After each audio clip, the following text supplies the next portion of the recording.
성경 봉독하겠습니다. 하나님의 말씀은 누가복음 19장 28절부터 40절까지의 말씀이 되겠습니다. 28절부터 40절까지, 36절까지는 제가 봉독하겠습니다.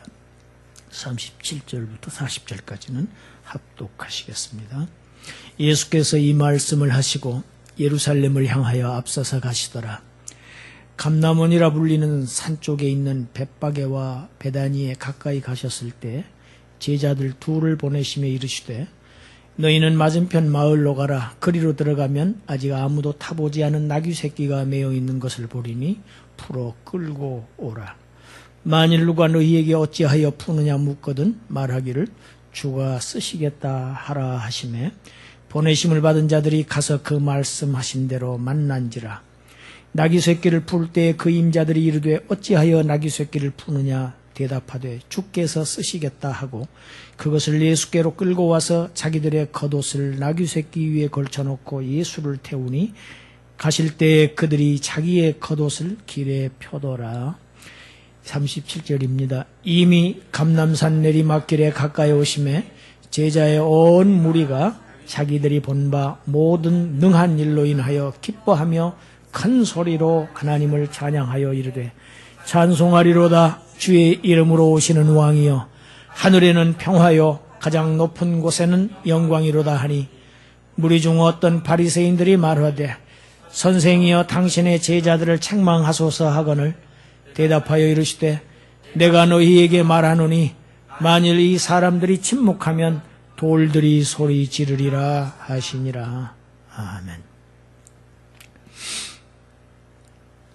오늘 본문부터 누가복음 23장까지는 예수님께서 십자가의 순환을 받으시기 전 마지막 한 주간, 그러니까 고난주간 한 주간에 있었던 내용이 기록되어 있습니다. 은열무나의 비유로 가르침을 주신 예수님께서 이제 예루살렘을 향하여 아주 당당하게 앞서서 가시는 모습을 저희들이 봅니다. 예루살렘에서 멀지 않은 벳바게와 베다니에 가까이 오셨을 때 예수님께서 두 제자에게 명하십니다. 맞은편 마을로 가면 거기에 사람이 한 번도 타보지 않은 어린 나귀가 매어 있을 터이니 풀어서 끌고 오라고 하십니다. 여러분, 요즘에 이렇게 하면 제자들은 절도죄로, 예수님은 절도교사죄로 고소당합니다. 100%입니다. 그런데 예수님은 한 말씀을 더 하십니다. 만일 주인에게 들켰을 때 그들이 답변할 것까지 가르쳐 주십니다.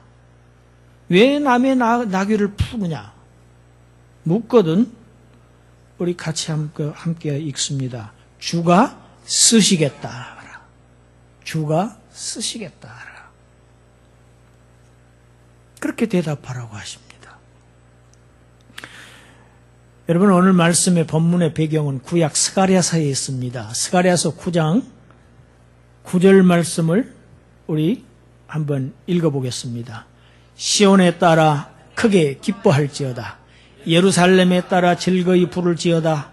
보라, 내 왕이 내게 임하시나니 그는 공의로우시며 구원을 베푸시며 겸손하여서 나귀를 타시나니 나귀의 작은 것 곧 나귀 새끼니라. 예수님께서 제자들에게 나귀 새끼를 끌어오도록 명하신 것은 자신이 장래 일을 벌써 내다보시는 신성을 가지고 계신다는 사실을 제자들에게 깨우쳐 주시고, 예수님 자신이 스가랴 선지자가 스가랴서 9장 9절에서 예언한 그 승리의 메시아시라는 것을 제자들에게 깨닫게 하시기 위한 것입니다. 주가 쓰시겠다 하라. 여기서 주라고 번역된 퀴리오스라고 하는 단어는 세상 만물의 주인이시다는 얘기입니다. 통치자라는 얘기입니다.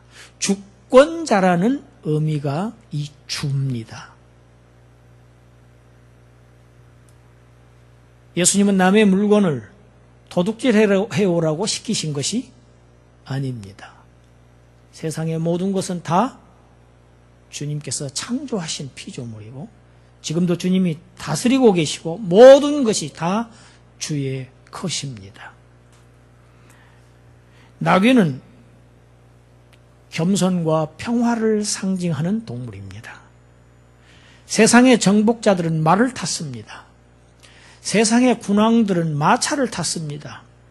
그러나 세상 만물의 왕이시면서도 겸손하신 우리 주님은 그가 인류에게 참된 평화와 구원을 가져다 주시는 겸손하신 평강의 왕이시라는 것을 나귀를 타시는 사건을 통해서 보여주고 계신 것입니다.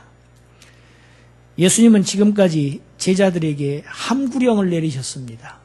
예수님 자신이 메시아라는 사실을 알리지 말라고 숨겨오시던 때와는 이제 상황이 다르다는 것을 알 수 있습니다.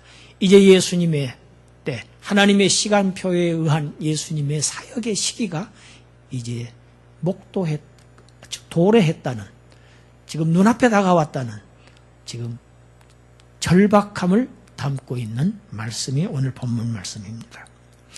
제자들이 예수님의 이 말씀을 듣고 그대로 가보니 사실 예수님의 말씀과 똑같이 어린 나귀가 매여 있는 것을 발견하였고 나귀 새끼 주인들에게 주가 쓰시겠다고 말합니다. 이 말을 들은 주인이 아무 말 없이 자기의 나귀 새끼를 내어주는 것을 보면 예수님이 바로 스가랴 선지자가 예언한 바로 그 메시아라는 사실을 제자들도 알았고 나귀의 주인도 알았고 보편적으로 유대인들은 다 스가랴 선지자의 메시아 예언을 다 알고 있었다는 얘기입니다.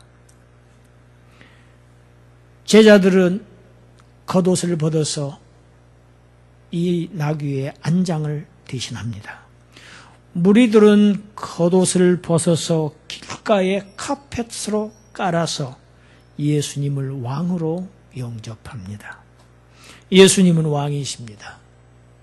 스가랴 선지자가 내 왕이 내게 임하실 것이라고 예언하신 바로 그 왕입니다. 이를 지켜보던 무리들은 기쁜 마음으로 시편 118편 26절의 메시아 찬양시를 큰 소리로 외칩니다. 찬송하리로다 주의 이름으로 오시는 이 왕이여 하늘에는 평화여 가장 높은 곳에는 영광이라고 큰 소리로 군중들이 합창을 합니다. 그러나 그 합창에 동참하지 않고 오히려 책망을 요구하는 무리들이 있었습니다. 그 사람들은 바리새인들이었습니다. 예수님에게 항의합니다. 예수를 메시아라고 부르고 예수를 왕이라고 부르는 저 사람들을 책망해서 저 찬양을 중지시켜달라고 압박을 합니다. 그러나 예수님은 오늘 본문에서 말씀하십니다. 만일 이 사람들이 침묵을 하게 되면 생명 없는 돌들로 하여금 그들이 나의 메시아성을 드러내고야 말 것이다. 생명 없는 돌들이라도 내가 메시아라는 소리를 지르고 말 것이다. 오늘 본문은 예수님께서 예루살렘 성에 입성하실 것을 준비하시는 지금 장면인데 오늘 본문에 대한 두 가지 입장이 있습니다. 겸손하고 온유하신 평강의 왕 예수께서 자신의 목숨을 이제 십자가에 내어주셔서 인류를 구속하시는 사역을 성취하시기 위해서 지금 본인이 순환을 당하실 예루살렘으로 들어가시지만, 유대인들은 유대인의 왕으로 오신 예수가 마침내 자신들에게 정치적인 해방을 가져다 줄 그러한 승리의 입성을 지금 기다리고 고대하며 환영하고 있는 모습입니다. 그래서 그들은 목청껏 자신들이 잘 아는 시편 118편 메시아 찬양을 지금 하고 있는 것입니다. 하나님의 입장과는 다릅니다. 그들이 기대하는 왕은 정복자로서의 왕을 기대하고 있지만, 우리 주 예수 그리스도의 정복은 그러한 정복이 아니고 십자가에서 자신의 몸을 희생시켜서 죄의 권세를, 사탄의 권세를 정복하는 정복자이신 것입니다. 오늘날도 똑같습니다. 그날의 유대인들처럼 많은 사람들이 현실에 어렵고 고통스러운 힘든 문제들을 해결해 주시는 예수를 찾고 있습니다. 현세적이고 지상적인 축복을 바라는 사람들이 메시아를 찾고 있습니다. 이것이 그들의 메시아 신앙입니다. 거기에 고착되어 있습니다. 땅에 매여 있습니다. 현세에 붙들려 있습니다.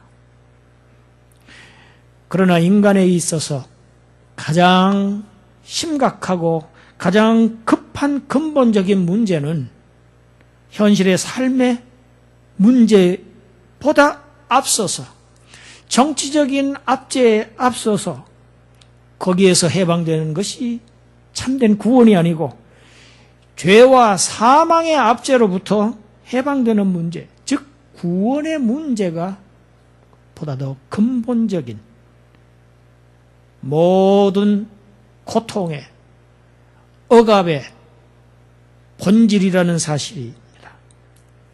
인간의 근심과 고통과 불안과 초조하고 질병, 모든 갈등들은 다 사망의 증상들이지 사망 그 자체가 아니라는 것입니다.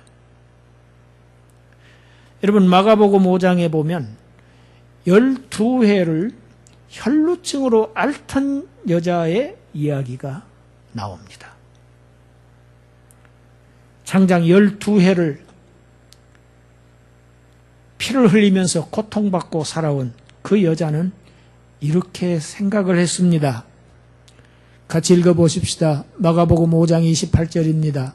내가 그의 옷에만 손을 대어도 구원을 받으리라.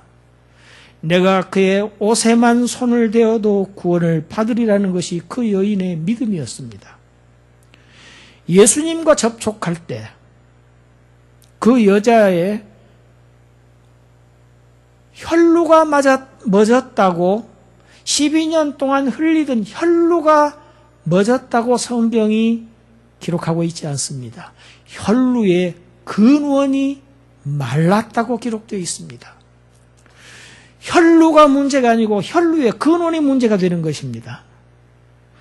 고통이 문제가 아니고, 문제가 아니고, 압제가 문제가 아니고, 사실은 그 고통과 문제와 압제의 근원이 문제가 되는 것입니다.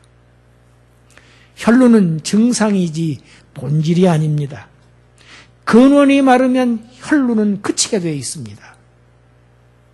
혈루의 근원이 마르는 것을 구원이라고 우리는 이야기를 합니다. 구원을 받으면 그 증상들은 사라지게 되어 있습니다. 인생의 모든 문제의 근원은 죄와 사망입니다. 이것이 에덴 동산에서부터 한 사람으로부터 시작된 것입니다. 우리 주님은 이 죄와 사망을 해결하시기 위해서 이 땅에 오셨고, 그 죄와 사망으로부터 해방시켜 주시기 위해서 십자가에 달리신 것입니다. 이 구속 사역을 십자가에서 완성하신 것입니다. 우리는 그를 힘입어야 합니다. 그를 만져야 합니다. 이 12년 동안 고통받은 여인처럼 그를 터치해야 합니다. 그와 연합해야 합니다. 그러한 내용이 히브리서 기자도 말하고 있습니다. 같이 읽어보겠습니다. 히브리서 7장 25절입니다. 그러므로 자기를 힘입어 하나님께 나아가는 자들을 온전히 구원하실 수 있으니 이는 그가 항상 살아계셔서 그들을 위하여 간구하심이라. 우리 주님은 또 살아계십니다. 살아계셔서 하나님의 백성들을 위해서 친히 간구하고 계십니다. 그래서 그의 앞으로 나오는 자들은 능히 구원을 하실 수 있다고 말씀합니다. 우리를 위해서 속죄의 제를 드리신 그 대제사장이 우리에게 있다는 사실입니다. 우리를 위해서 간구하고 계신다는 사실이 우리에게 얼마나 큰 위로가 되는지 알 수 없습니다. 이제 그의 앞으로 우리가 나아가기만 하면 죄와 사망의 압제에서 해방을 받습니다. 그 구원함을 받은 자들이 일상의 생애에서, 삶에서 받는 모든 압제들, 모든 그들을 짓누르고 있는 문제들, 그들을 고통으로 이끌어가고 있는 모든 억눌림으로부터 노임을 받습니다. 해방을 받습니다. 이것이 하나님의 백성들이 받는 구원의 축복이고 은혜입니다. 우리가 현실의 문제에 집착합니다. 그래서 예수님을 찾습니다.